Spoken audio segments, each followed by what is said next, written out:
Good morning 8th class. आज हम नया चैप्टर स्टार्ट करेंगे, chapter 4 materials, metal and non metals. Anything that occupy space and has mass is called matter. ये सभी ने पढ़ा हुआ है आपने 7th क्लास में कि जो चीज जगह घेरती है और उसका कोई वेट होता है उसे हम मैटर कहते हैं। We can classify matter into pure substances and mixtures. Metals जो होते हैं वो दो तरीके के होते हैं, या तो प्योर सब्सटेंस या उनके mixtures. Element is a substance that can not be split up into two or more simpler substance by usual chemical method. Element एक ऐसा सब्सटेंस है जो कि स्प्लिट करके उसको एक से ज्यादा सिंपलर फॉर्म में, दो से ज्यादा सिंपलर फॉर्म में उसको तोड़ा नहीं जा सकता केमिकल मेथड यूज करके। Like applying heating, light and electric energy. Chemical method क्या है? वो हीट करने से, लाइट पास करने से उसमें, या इलेक्ट्रिक एनर्जी देने से उसको तोड़ा नहीं जा सकता। जैसे कि iron, oxygen, magnesium etcetera are examples of element जो कि सिंगल सब्सटेंस कहलाते हैं। तो वो ये है इस तरीके के, उसे कहते हैं element. The small unit of an element is called atom. और आपको सभी को पता है कि हर चीज छोटे छोटे एटम से मिलकर बनी होती है, और जो स्मॉल यूनिट है किसी भी एलिमेंट की वो कहलाती है atom. The atom of an element is not affected by physical changes in the element. और ये फिजिकल चेंजेस से इस पे कोई भी इफेक्ट नहीं होता। For example, an atom of liquid nitrogen is the same as the atom of solid और गैसियस नाइट्रोजन। नाइट्रोजन चाहे लिक्विड फॉर्म में हो, गैसियस फॉर्म में हो या सॉलिड फॉर्म में हो, उसका एटम हमेशा सेम ही रहेगा। Elements can be classified into metals, non metals and metalloids depending upon their physical and chemical properties. और एलिमेंट्स को जो हम क्लासिफाई करते हैं वो तीन तरीके से क्लासिफाई करते हैं, मेटल्स से, नॉन मेटल्स से, मेटेलॉइड्स से, उनकी फिजिकल और केमिकल प्रॉपर्टीज के बेस पर। फर्स्ट है मेटल। आयरन सभी ने देखा हुआ है, लोहा जिसे हम कहते हैं। कॉपर भी सबने देखा हुआ है। टिन भी सबने देखा है। आप लोग जूस पीते हो टिन में कोल्ड ड्रिंक्स पीते हो तो वो होता है टिन। गोल्ड भी सभी ने देखा है। ये सारे होते हैं metals. Are some examples of metal. In general metals are hard and shiny in appearance. Metals जो होते हैं वो हार्ड होते हैं और शाइनिंग वाले होते हैं। नॉन मेटल्स कौन से होते हैं? जैसे कि sulphur, phosphorus, hydrogen, oxygen, nitrogen, carbon etcetera, ये सारे कहलाते हैं non metals. Are some examples of non metal. ये अब जो है ना तो हार्ड होते हैं और ना ही ये शाइनिंग वाले होते हैं। इनकी अपीयरेंस जो होती है वो बिल्कुल डल होती है। थर्ड है metalloids. Some elements have certain properties of metals and some properties of non metals. कुछ ऐसे एलिमेंट्स होते हैं जिनमें कुछ मेटल्स की प्रॉपर्टीज होती हैं और कुछ नॉन मेटल्स की प्रॉपर्टीज होती हैं, उनको कहते हैं मेटेलॉइड्स। जैसे कि arsenic, antimony, silicon and germanium, ये कुछ मेटेलॉइड्स के एग्जाम्पल हैं। Occurrence of metals and non metals. अब कहां पर मिलते हैं हमें मेटल्स और non metals? The earth crust is main source of metals and non metals. Non metals और मेटल्स हमें अर्थ की क्रस्ट में से मिलते हैं, उसकी फर्स्ट लेयर में से। Almost all the rocks contain some metallic minerals. Those minerals from which the metals can be extracted conveniently और प्रॉफिटेबली आर कॉल्ड ओर्स। जिनमें से आसानी से मेटल्स एक्सट्रैक्ट हो सकते हैं मिनरल्स में से और वो प्रॉफिटेबल होते हैं, तो वो कहलाते हैं ओर्स। ओर्स से हमें मेटल्स मिलते हैं। In the ores, certain impurities are present along with the metallic minerals. In ores के अंदर कुछ impurities होती हैं metallic mineral के अलावा। These impurities are called gangue. In the earth crust, metals are found in their combined state or in the free state. और earth crust में जो मेटल्स होते हैं या तो मिनरल्स के साथ मिलके होते हैं कंबाइंड स्टेट में, या कभी कभी फ्री स्टेट में भी हमें मिलते हैं। अब यहाँ है occurrence of some non metals. Non metals की अकरेंस कहाँ होती है? जैसे कि nitrogen, free state in atmosphere. सभी को पता है एटमॉस्फेयर में 78% एयर जो होती है वो क्या होती है? वो नाइट्रोजन जो है, एयर जो है वो नाइट्रोजन का पार्ट है। सॉरी, एयर का पार्ट है nitrogen 78% in combined state as constitute of some minerals like potassium nitrate, और उसके साथ मिला हुआ होता है पोटेशियम नाइट्रेट। हाइड्रोजन एक ऐसा अबंडेंट एलिमेंट है जो यूनिवर्स का found in the sun and the stars, जो सन और स्टार्स पर मिलता है. On the earth occur as constituent of water, petroleum, natural gas, coal etcetera. और जो हाइड्रोजन है वो हमें वाटर के कॉन्स्टिट्यूएंट्स में, उसके अलावा पेट्रोलियम में, नेचुरल गैस में और कोल में भी हाइड्रोजन के एलिमेंट्स मिलते हैं. Oxygen, oxygen in free state in atmosphere, 21% of air जो है वो एटमॉस्फेयर में ऑक्सीजन होती है. ये कंबाइंड स्टेट में होती है वाटर के साथ. Most abundant element in the earth crust found in the combined state as oxides and carbonates of metals. और ये बहुत खूब अच्छे से मात्रा में पाया जाने वाला एक एलिमेंट है जो कि ऑक्साइड्स के साथ और कार्बोनेट्स के साथ कंबाइंड स्टेट में मिलता है. नेक्स्ट है carbon. In free state as graphite, coal and diamond, in combined state in atmosphere. Free state में ये ग्रेफाइट में होता है, कोल में और डायमंड में होता है, और कंबाइंड स्टेट में ये कार्बन डाइऑक्साइड की तरह से कहां पर होता है, एटमॉस्फेयर में होता है. In the earth crust as carbonates of metals, और अर्थ क्रस्ट में मेटल के कार्बोनेट की फॉर्म में होता है. Sulphur it occur in free state in the earth crust, ये अर्थ क्रस्ट में हमें मिलता है फ्री स्टेट में. In combined state it is found as metal sulphates and sulphides, और कंबाइंड स्टेट में ये मेटल के सल्फेट्स में और मेटल के सल्फाइड्स में हमें मिलता है. The occurrence of metals depend on the nature of the metal and their reactivities. For example iron, copper etcetera. जो मेटल्स है वो उनकी नेचर जो वो डिपेंड होते हैं, नेचर मेटल की नेचर डिपेंड होती है उनकी रिएक्टिविटीज पर. जैसे आयरन है, कॉपर है, are found in combined state and gold, platinum etcetera are found in free state. Iron और कॉपर जो होते हैं वो कंबाइंड स्टेट में होते हैं, और जो गोल्ड और प्लेटिनम होते हैं फ्री स्टेट में होते हैं. Few metals like sodium, potassium and calcium are also found in the sea water. और कुछ मेटल्स जो हैं जैसे कि सोडियम है, पोटेशियम है और कैल्शियम है, वो हमें सी वाटर से मिलता है. Non metals exist in earth crust in combined state as oxides, carbonates, phosphate etcetera. और जो नॉन मेटल्स हैं वो अर्थ स्टेट में कंबाइंड स्टेट में होते हैं, ऑक्साइड्स के साथ कंबाइंड स्टेट में, कार्बोनेट्स के साथ और फॉस्फेट्स के साथ. सब non metals exist in the free as well in combined state. कुछ नॉन मेटल्स फ्री स्टेट में होते हैं और कुछ कंबाइंड स्टेट में होते हैं. For example oxygen occur in free state in the atmosphere, it also present in the combined state in the water. Oxygen हमें फ्री स्टेट में मिलती है एटमॉस्फेयर में, और वाटर के साथ भी मिलती है कंबाइंड स्टेट में. Noble gases exist only in the free state. Iodine is a non metal found in the sea water. और जो आयोडीन है वो हमें सी वाटर में non metal as a non metal मिलता है. The series of processes carried out by to extract pure metals from their ores is called metallurgy. और किसी भी ओर से मेटल्स को एक्सट्रैक्ट करना कहलाता है metallurgy. Some important ores are bauxite. ये बॉक्साइट का साइंटिफिक सिंबल है Al2O3 2H2O. यह है बॉक्साइट का.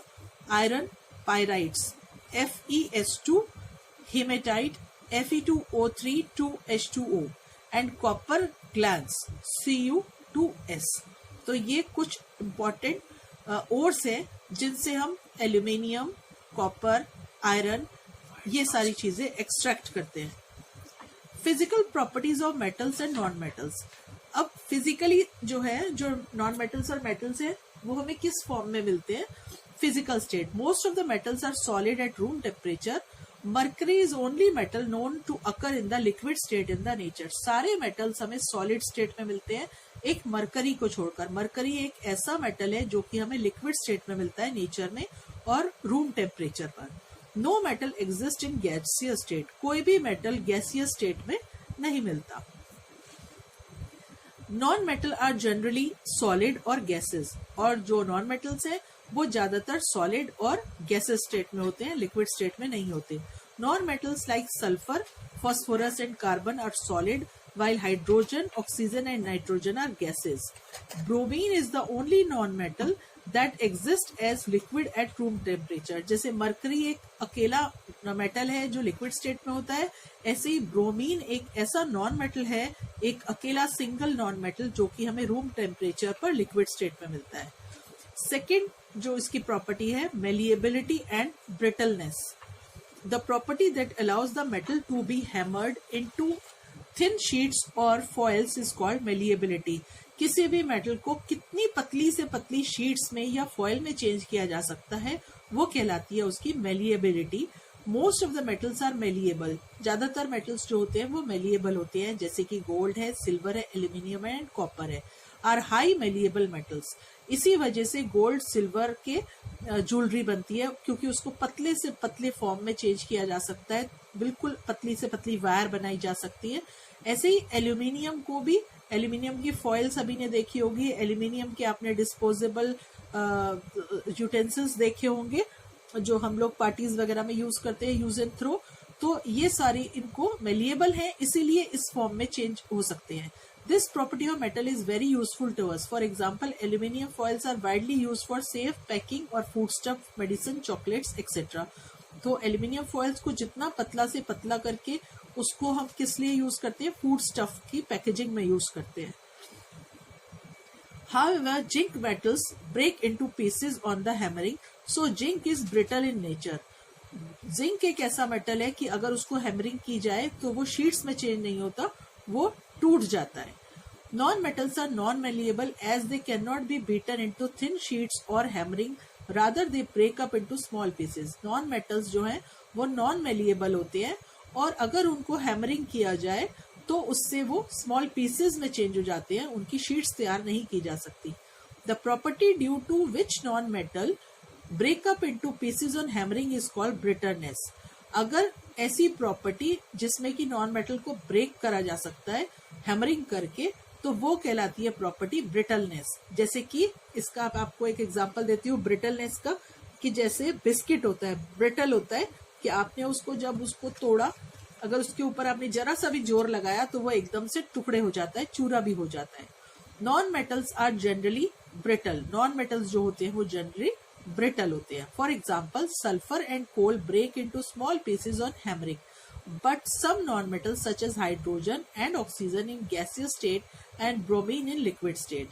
कुछ नॉन मेटल्स जो हैं जैसे सल्फर है और कोल है, वो हैमरिंग से ब्रेक होकर स्मॉल पीसेस में चेंज हो जाते हैं, और कुछ ऐसे हैं जो हाइड्रोजन और ऑक्सीजन है वो गैसियस फॉर्म में है, और ब्रोमीन है जो लिक्विड फॉर्म में है, जो कि ब्रिटलनेस शो नहीं करते। ब्रिटलनेस सिर्फ सॉलिड फॉर्म में जो होते हैं वही शो करते हैं। नेक्स्ट है ductility. Most of the metals can be drawn into thin wires. The property that allow the metals to be drawn into thin wires is called ductility. कोई भी मेटल को, उसको अगर हम वायर्स में चेंज कर सकते हैं, उसको स्ट्रेच करके इस तरीके से पतली वायर अगर बना सकते हैं, तो इस फॉर्म को कहते हैं डक्टिलिटी। और ज्यादातर मेटल से ऐसा बनाया जा सकता है, मतलब कि डक्टाइल होते हैं। Gold and silver are among the best ductile metals. Gold और सिल्वर जो होते हैं डक्टाइल मेटल हैं, इसी वजह से इनकी ज्वेलरी तैयार की जाती है। उसी के साथ copper, aluminium, iron and magnesium metals can be easily drawn into thin wires. आपको पता है इलेक्ट्रिसिटी जो है वो सारी किसके कौन सी वायर्स पे चलती है, कॉपर, एल्यूमिनियम और आयरन पे चलती है। तो इसका मतलब कि कॉपर, एल्यूमिनियम और आयरन ये भी डक्टाइल है, इनको भी इजिली थिन वायर्स में चेंज किया जा सकता है। So they are very ductile. The wires inside the electric cables are most made up of copper metal. और इन कॉपर, एल्यूमिनियम और आयरन में सबसे ज्यादा जो स्ट्रांग होती है वो कहलाती है copper metal. Tungsten is use for making the filament of incandescent bulbs. और आपने देखा होगा कि जो बल्ब के अंदर पतली सी वायर होती है, बहुत ट्रांसपेरेंट बल्ब के अंदर आपने देखा होगा, जो पहले बल्ब होते थे, अब के जो बल्ब्स होते हैं एलईडी वगैरह वो बिल्कुल वाइट मिल्की होते हैं, उनमें अंदर नहीं दिखाई देता।